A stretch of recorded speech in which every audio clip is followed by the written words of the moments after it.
Good evening, everyone. A very warm welcome to the third SquareHub session of this Spark Challenge. It's great to see you all as we go through this Spark journey together. Today, we are honored to welcome our expert mentors joining us from SquareHub and PayMedia. A special welcome to Ms. Malisha Pereira, the CMO of PayMedia, and Ms. Chamatka Jayasekara, Operations Executive at SquareHub. Thank you both for being here. I'd also like to welcome all the teams joining us for the session. It's wonderful to have you all here. Before moving forward, I'd like to remind you to rename yourselves with your group name followed by your name. So, without further ado, let's get started. I'll now hand over the session to our experts.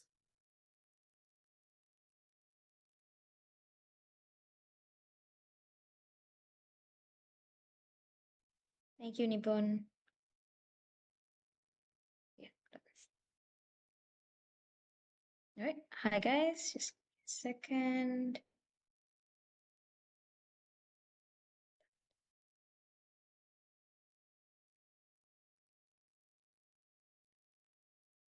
Okay.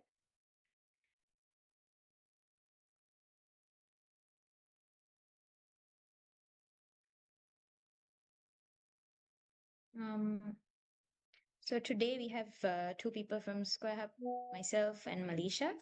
Both of us will be conducting the session, the third stage, which is on assessing and validation of your ideas.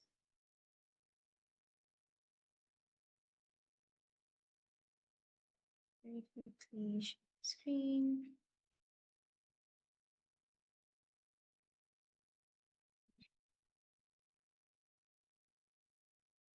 Yeah, hope everyone can see my screen. Yeah, so in this stage, objectives will be to assess and choose a business idea for the Spark Challenge. So if you remember last time where we stopped was at generating good ideas, right? And then something I told was don't settle on one yet.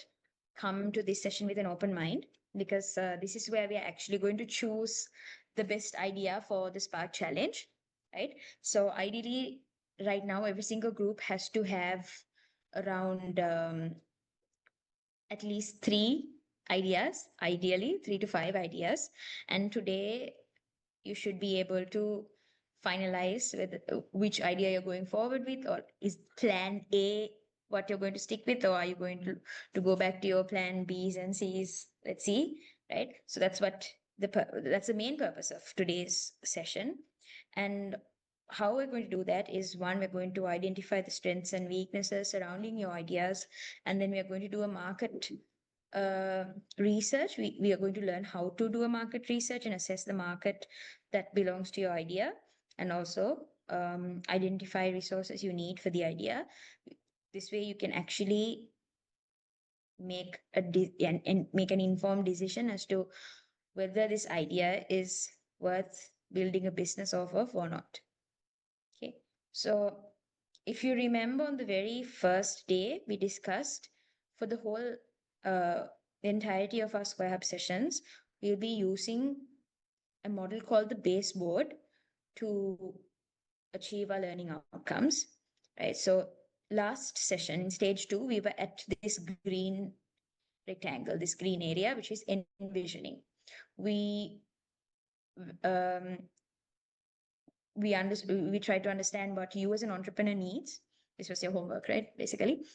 And then what your idea is, or like how do you generate the idea, and to be sure of the idea itself. Now today we are going into the second step, which is the assessment part. The idea, or in this case multiple ideas that you have decided on, how do you assess it and be sure before you actually go and build a business, right? So in the assessing section, we have 4 parts. These 4 parts are the offering, market, SWOT analysis, and needed resources. Okay, so at the offering stage, we are going to be very sure of what you're going to give to your customers. That's step number one, because you need that to decide everything else in this section, right? So after you decided on what value are you exactly going to offer to your customer, then we are going to look at the resources you need in order to give that offering out. Okay, what would you need to give that value to the customer? To assess it, we use a canvas called the idea canvas. Okay, all of these templates, we will send it to the WhatsApp group via the organizers. But for today, we are just going to explain how to do it. And what we expect is, as homework, technically, you guys have to go and complete these canvases or use those canvases as tools to uh, com completely assess your ideas and stick to one, right? And then after looking at the resources, we'll go to the market analysis to do. So basically here, what you're going to do is you're going to try and you're going to identify the market that relates to your idea. And then you have to deep dive into what the current market looks like, what the opportunity in that market is, what are your competitors looking like, right? So what is happening in the market for your idea at the moment. To do that, we are using a canvas called the market analysis canvas, which we will discuss later on. And then finally, this part you might have heard before, we're going to do the SWOT analysis. Right, so we're looking at strengths and weaknesses, that's the SNW, and then opportunities and threats, so O and T of the SWOT of your idea. So for that, we're just going to use a basic SWOT analysis template. Okay, so these are the learnings of today's session. We'll start with the very first one, which is the offering. Okay, so in the offering stage, you have to be clear of how your business is going to make money.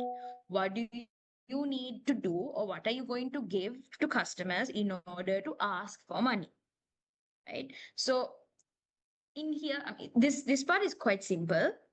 You can take a screenshot of this or write this down. Two mandatory questions you need to ask your team members within the team. What is the core product or service you're going to provide? What is the product or service? And you think of what's the primary thing. It can't be everything that will solve a problem. What is the main product or service that your business is providing? Okay. And then secondly, how is your business going to earn money? Are you going to directly sell it? Are you going to give it as a subscription? Are you going to have a platform and earn money actually from advertising? So which one is it, right? Are you going to do, in most cases, it might be just directly selling a service or a product. But I mean, we will get to revenue streams later, much later when we're doing the finance part of it. But for now, you need to still have an idea on what's the main method of earning money. Okay. You can have a lot of small side incomes within the business, but notice how here we are only going to be concerned of the main mode of earning money. So main service or product you're selling and the main mode of earning money. That's it. Okay. So we'll just take a very basic example. Say there is some food cart out of your campus, right? Just outside your campus, there's a food cart. Somebody's operating a food cart and you're the food cart owner. Your core product will be fresh sandwiches, salads, and drinks. That's what you're going to have in the food cart, thinking that, okay, these campus students can't have healthy and fresh food. They don't have time to prepare it. So the food cart's business, their core product is having freshly prepared sandwiches, salads, and drinks. That's their product. That's what they're selling. Okay, remember, they could do like seasonal things, other things in the site, but this is the main thing. And then the main mode of making money is just directly selling that food to the customer. Okay. And then there's also some, so these direct sales are happening at the busy location, which is outside the campus. It could be like a meal deal, or it could be catering to your campus events, right? So could be at all of these different scenarios, but just the main thing is just selling the food, right? So pretty simple. Okay, that's step one. So once you get this done, the next thing is assessing all the resources you might need. Okay, so here we call this the idea canvas. The canvas has 6 sections. You have physical resources, financial resources, technological resources, human resources, intellectual resources, and social network resources. Let's go into all of these resources and see some examples and what exactly they are. So you can also go back to your groups in your own time and map out all the things you would need for your business idea. So firstly, we have our physical resources. Just as the name sounds, it's anything that is tangible that you need to operate the business. So again, we are going to use the food cart example throughout, so there's some consistency. You will need a cart itself, right? It's a food cart. So you need the cart itself, you'd need the cooking equipment, ingredients, packing material, whatever utensils they're going to give you, all of that, anything you can touch and feel, they're all going to go in physical resources. Okay, and then you have your financial resources. This is simply the money you need to start the business, start and sustain the business. Okay, so we are looking at the starting capital and also the working capital. So a starting capital is, so when you're starting a business, you have to use either your own money or money your family borrowed,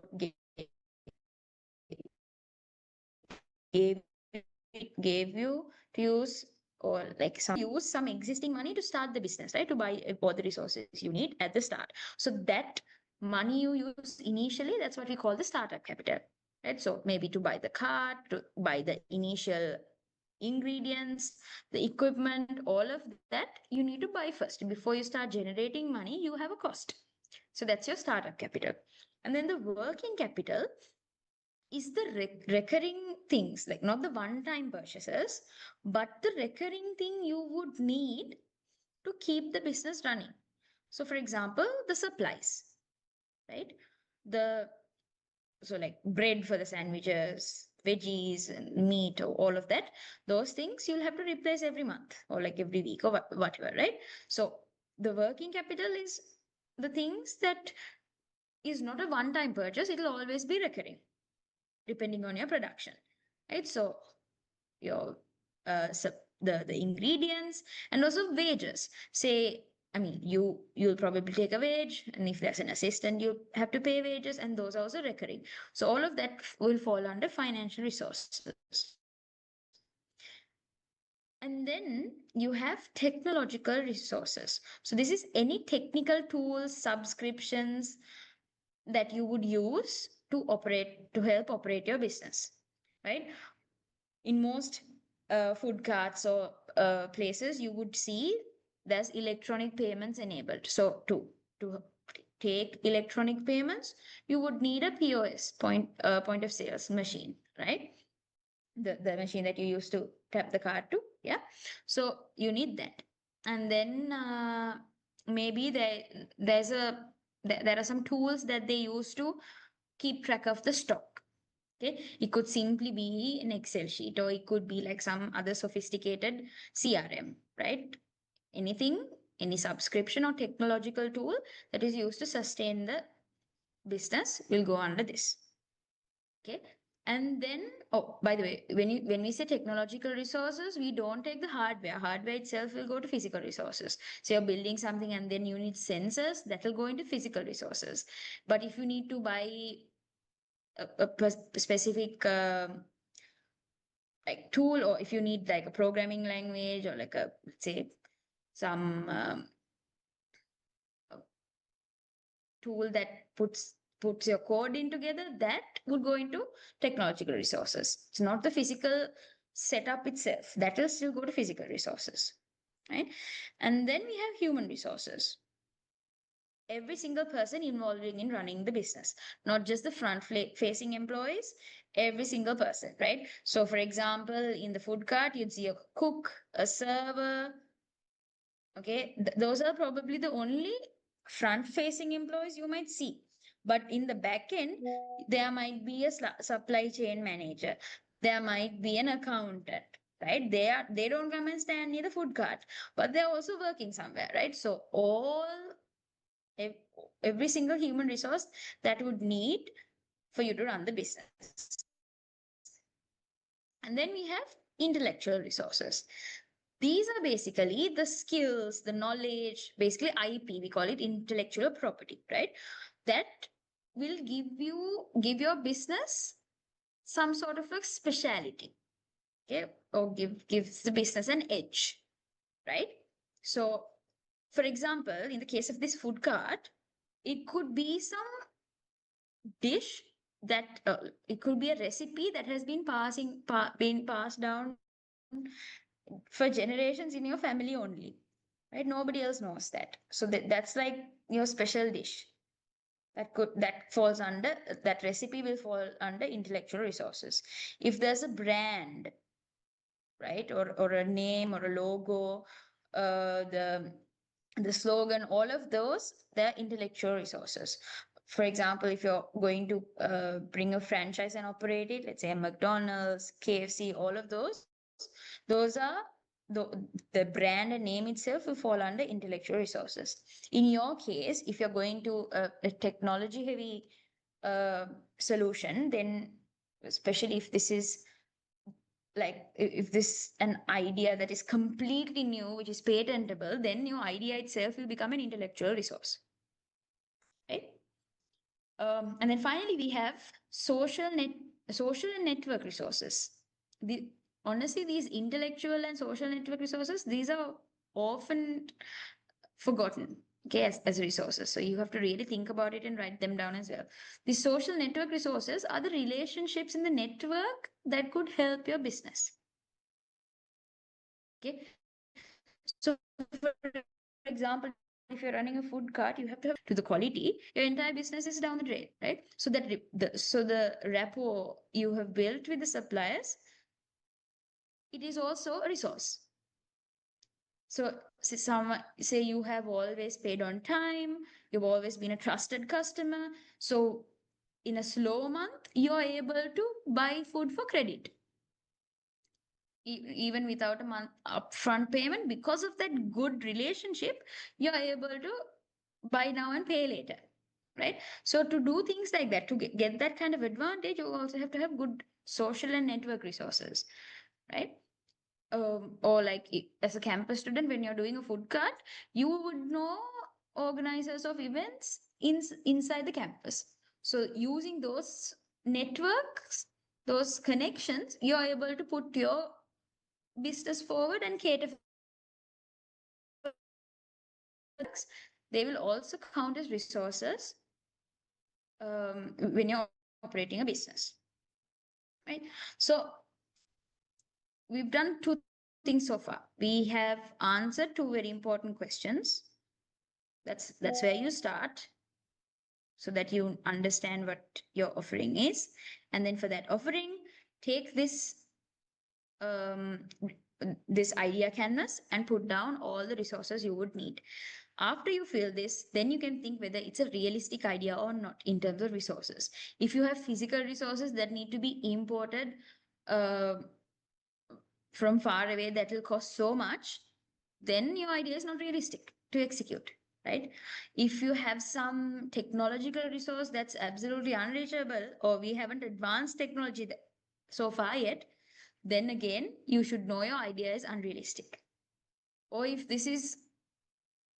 what you thought about is an idea that needs millions and millions to start, and you cannot even think of raising that kind of money, then because of financial resource restrictions, you shouldn't be going with that idea, right? So this is a good matrix at the beginning itself for you to decide whether the idea is realistic or not, right? So after this, I'm going to invite my colleague Malisha to go ahead with the market research section and the SWOT analysis part.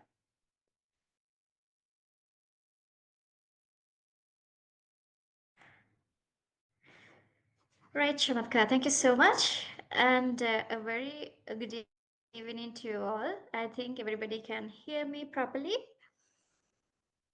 Yes, right? So, yeah.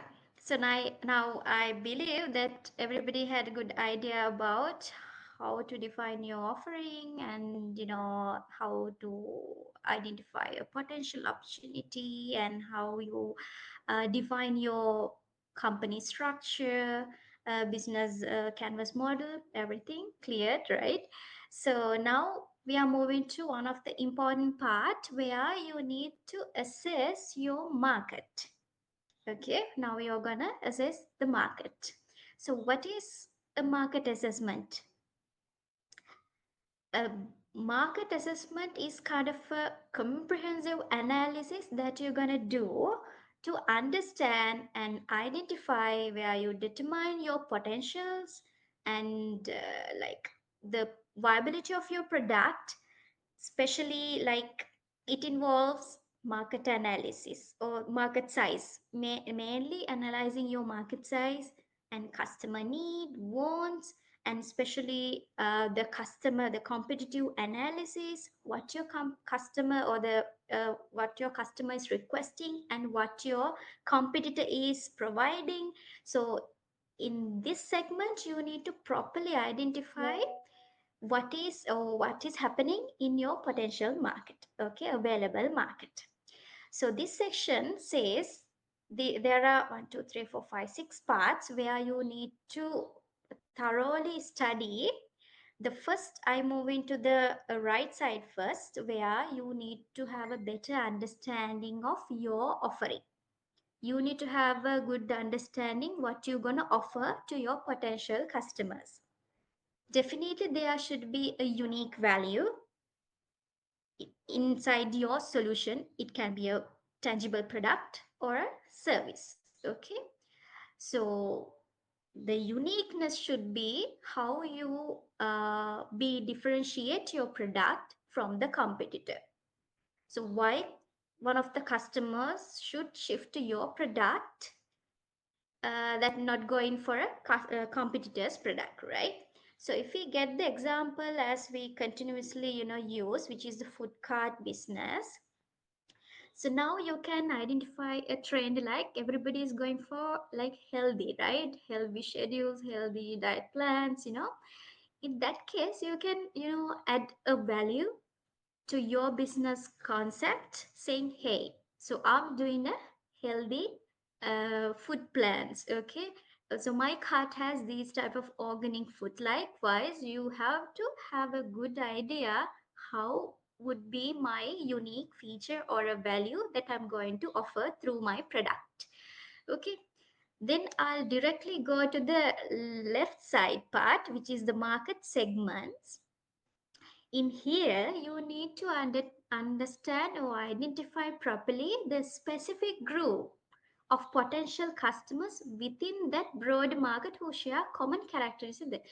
Now, market segment is like a portion or a specific subset where you're gonna serve, because you should understand that you can't serve to the entire market, okay? Even though you have a gut feeling, no, I can do it, but no, in realistic, in the reality, you can't serve to the entire market. The next slide we gonna talk what is the total market and serviceable market. So before that, now I want to understand you all to first you need to understand that what is the subset of your potential market, okay? It can be categorized through geographical factors or behavioral factors of your customer.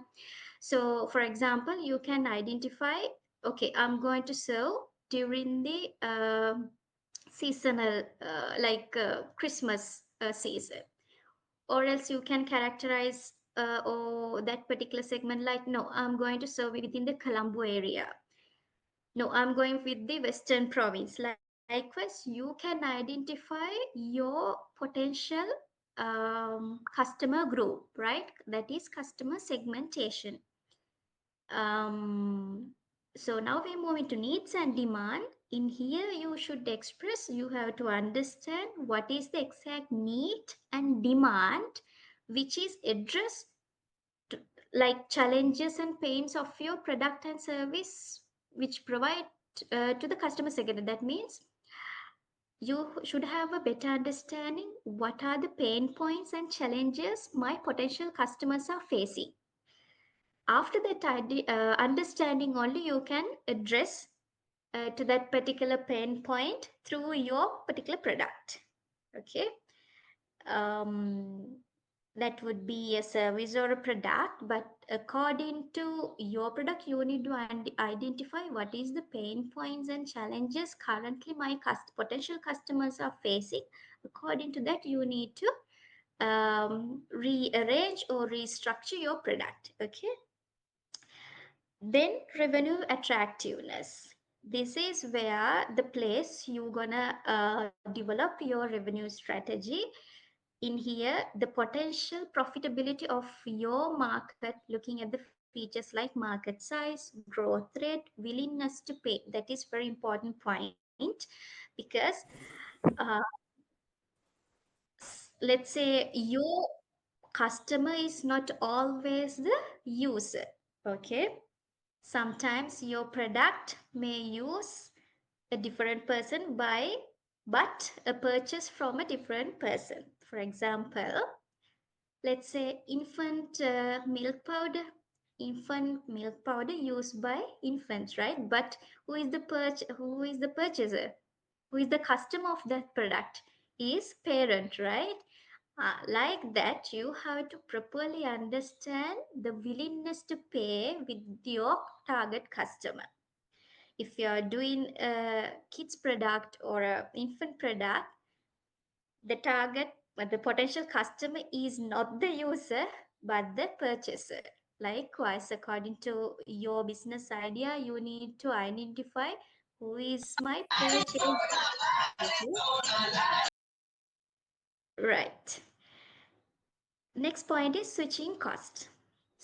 So this is where you need to have a proper understanding and consideration on the cost of your customer by switching one to another. So in here, for example, let's say you have a food cart and next to that there's another food cart. Okay. That person provide like junk food, but you provide healthy food. Okay. So now you need to convert those people to your product. So you need to market, highlight your values. Then customers are the people who interest on your concept will switch into your cart, uh, switch into your cart, not the other cart. In that case, what are the switching costs mean? Mainly financial cost, that's true, because let's say your product can be higher or lesser than the competitor. In that case, the customer sometimes, since you are providing a healthy and organic food, your price will be higher than the competitor. In that case, the customer definitely has to bear a higher price when switching to you. Let's say the time and the effort. So the competitor provide delivery service, but you don't provide. In that case, let's say customer has to come to your cart and take the food. In that case, the customer has the traveling time and the effort. Likewise, switching cost is not only a rupee value; it can be your time and the effort as well. So when you're designing a product, when you come up with the new concept, you have to look on the switching cost where your potential customer has to bear when reaching to your product. Okay. The final point is the market issues. In here, you need to explore the challenges and pain points that the market or specific segment face, which your product and service that can address. So, like I previously said, where you need to identify the potential trends, which are, the now, as I earlier mentioned, people go for, healthy diet plans, the cereals, likewise. So you need to come up with and better understanding and need to explore the market, where the the current market is going, and we need to highlight those points to market your product, rather explaining your product features and the values. You can market the issue, right? The market the issue first, and then people understand, yes, this is happening, that now people are having these type of diseases now, heart attacks, everything, like, right? So in that case, you can market the issues, the paining points in the market, and then take opportunity to sell your product. Okay, so I hope everybody got a good idea about this slide. If anyone has any clarification, or you need any further detail, just you all can drop a chat or ask question. Then I'll move to the next slide, where yes, where we gonna talk about one of the framework when we are talking about assessing the market. This is like, when you're thinking about market, it can be divided into several segments based on models or the frameworks. Okay, so this is one of a framework we use, which is very famous. Some of them have already heard about this model. So this is a framework. We need to identify the potentials of your product in three different decreasing layers. Okay, the very first one is the TAM. We call this model as TAM, SAM, SOM. So TAM is the largest market, which is the ultimate market you can sell your product, right? Which is not realistic. Okay. According to your knowledge or your assumption, based on your assumption, you can come up with a number, or define your market. So that can be the maximum you can go. Okay, that is the total addressable market. As I think there's a good explanation where you can go to the maximum. Okay. For example, according to the food court business, this is let's say you are a physical store, so physical cart.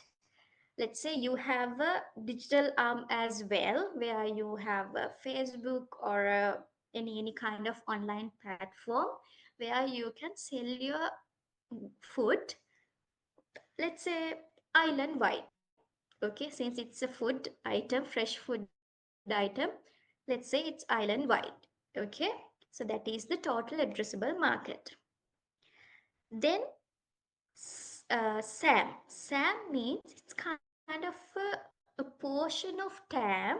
As you can see, it's a portion of TAM that your business can serve based on the current resources. Actually, that is where um, you need to narrow down now. Okay, the TAM is this much big or size, but based on the resources I have, I can't offer to the island wide.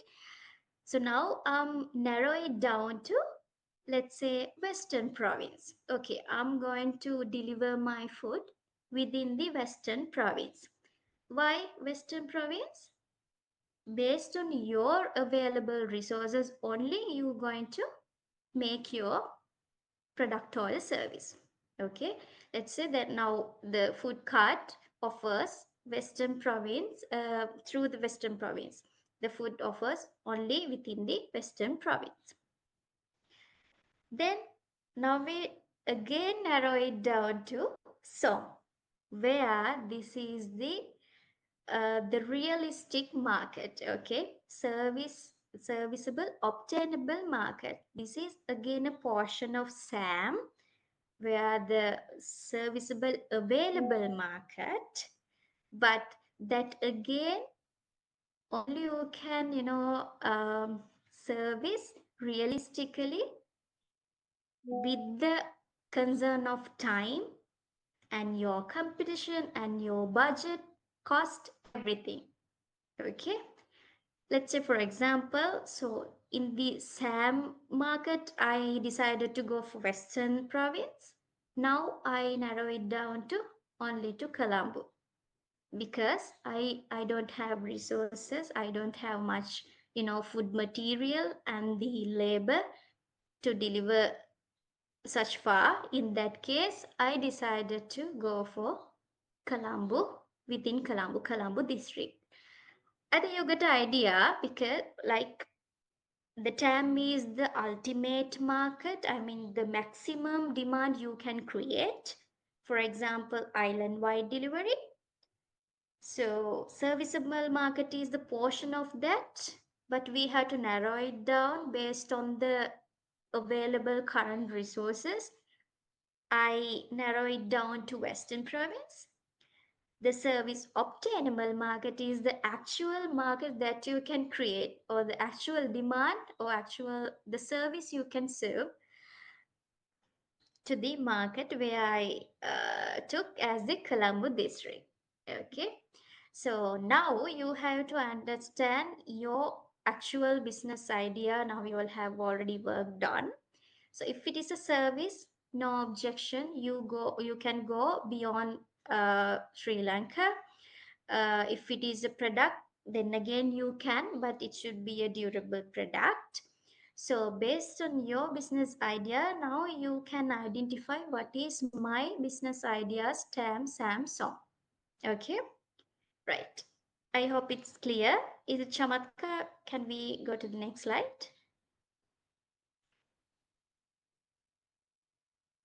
Okay. So now we are moving to another framework which is very common. I think everybody has heard that word, SWOT analysis. Okay, this is one of the interesting and more practical way of assessing your market, because the previous framework also doable, but the numbers can be vary due to several reasons. But this model is quite realistic method that we are using when it's come to marketing, and this model is very easy to identify. Okay, to analyze as well. So strength. What is a strength? As you all know, this is strength is your strength, right? So this is where your abilities, capabilities, you need to identify what is your business has. So normally the things your business does well, very correctly said, business does well, or advantages you have. So in strengths are within your uh, business, okay, which is internal. Strengths are comes from internal environment. Okay, what is internal environment? It's basically you, the business owner, employees, and your business processes, right? The internal environment is the very immediate environment that your business operates. Okay, so strengths come from internal environment. So in here, according to the food cart example, so that is, let's say you have a kind of a small farm, you grow vegetables and food, everything. So you have small strength where you have your own food, right? Own materials, right? Own material, own raw foods, right? Raw materials is there. That is one of your strengths. Okay, and let's say one of your um, um, team member of your team has a let's say good uh, for example, if it is a service, let's say, so your you providing a service which is a, let's say, a tutor business. Okay, so you are providing lessons and everything. So let's say your team has a person who is very good in mathematics. Let's say the other person really good at English, right? In that case, what is your strength? You have different people for specifically mastered in that particular area. So that is your strength, right? If you have a good capital, right, that can be a strength. Okay, the opposite of this strength is your weaknesses. Okay, opposite of this strength is weakness. That is where the things you don't have within the internal environment, areas where your business could improve or things that might hold you back. Okay, that is kind of a disadvantage, not disadvantage, but that is a weakness. Since it is not there, we can't continue that business process. Likewise, let's say um, if you don't have a digital arm to promote your business, that can be a weakness for you, because through a digital arm you can expand your business, right, which is very, let's say, cost effectively. So now kind of a mass marketing method, mainly Facebook, TikTok are like mass marketing tools right now. Let's say you don't have time to maintain a TikTok or a Facebook, Instagram account. So it's can be one of your weakness, because it's cost friendly. No need to put much money to have that kind of platform.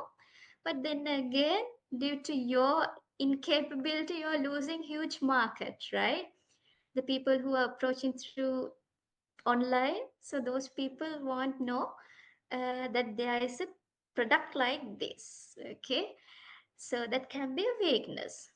On the other hand, if you don't have much capital to survive in this market, so that can be kind of a weakness for you. Okay, so the other point is the opportunities. Opportunities is the chances and the trends in the market that your business can take the advantage to grow.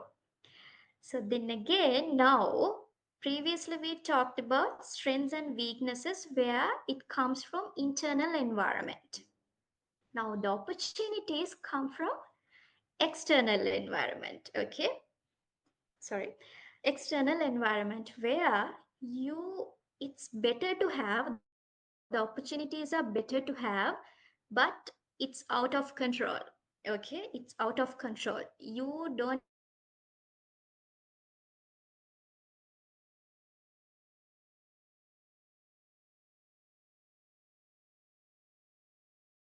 don't have time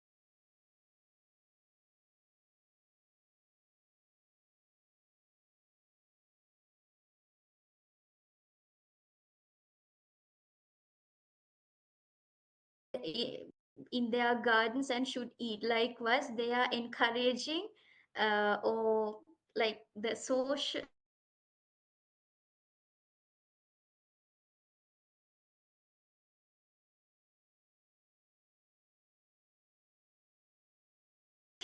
should take as an opportunity to promote your business. Okay, for example, one of the authorities are giving loans to financing loans to improve their or grow their organic businesses, organic farms, and etc. That can be an opportunity for you, right? So likewise, the opportunities comes from outside. Okay, outside in the sense external environment. Okay, that is uncontrollable. Um, we can control up to some extent, we can impact up to some extent, but the opportunities raise from the external environment. Threats is the opposite of opportunities, that is the negative side of it, the external factors that could cause problems to your business. Okay, threats again come from the external environment, where you don't have controls, but that impact badly to your business. Okay, so for example, as I previously mentioned, if the government do not giving loan facility or financing for small merchants, and that can be a threat, or let's say the uh, natural disasters, let's say rain and flood, those can be impact the climate, weather can be impact badly to your business if it is the farm. So definitely the natural disasters directly impact. So in that case, that's why we treat considered as external environment, because you don't have any control on threats. Okay. So likewise, so this is why we take as a SWOT analysis. SW comes from internal, O and T comes from external environment. Okay, so in order to sustain within the market, your business should have a better understanding of this model. SWOT analysis is the very basic framework that you'll have to understand and have a good idea in order to sustain in the market. Because if you don't have any idea so far regarding your business idea or business or the product what you will have already worked on, this is the very first thing you will have to have. It can be wrong. I mean, it's there's no hard and fast rule saying this is the right answer, this is the wrong answer. So it can be very business idea to idea. Okay, so your business strengths are not same as the other person's. Okay, some person's weakness can be your strength, right? So that's why the SWOT analysis is more unique to your business, particular business idea. Okay, I think you will have a good idea on this model as well. So if you will have any question, you can ask or put a message. I can answer for those questions. Um, yeah, open for Q&A. Or Chamatka, how will be the process? Um, Usually, if they have questions, they put it on the chat. Or of course, they can also ask. yeah. Yeah. Yeah. Yeah, if you guys have any questions, direct it to us now, or if later when you're actually doing it in your teams, these exercises, then you can also Yeah, yeah, true. forward the questions to us, and then we'll try and answer like that as well. Mm-hmm. If everyone understood today's learning, the material. So that's it for today. So when you're coming for stage 4, you have to have a solid idea and a good understanding of your market, and you need to know the strengths and weaknesses, the resources that you need to execute your idea, because from the next session onwards it's all about building the business. So before the business, you have to have a good idea of your own offering. So that's what we've done today. So decide on one of your many ideas, do all of these canvases as exercises to understand the market, the resources, and the idea itself, and then come back for our next session, which is going to be the next session is going to be a physical session. So hopefully we'll see every one of you guys physically in our next session. All right. Thank you for joining, guys. Thank you, Malaysia. Thank you. Thank you so much. Good night. Bye bye. Good night.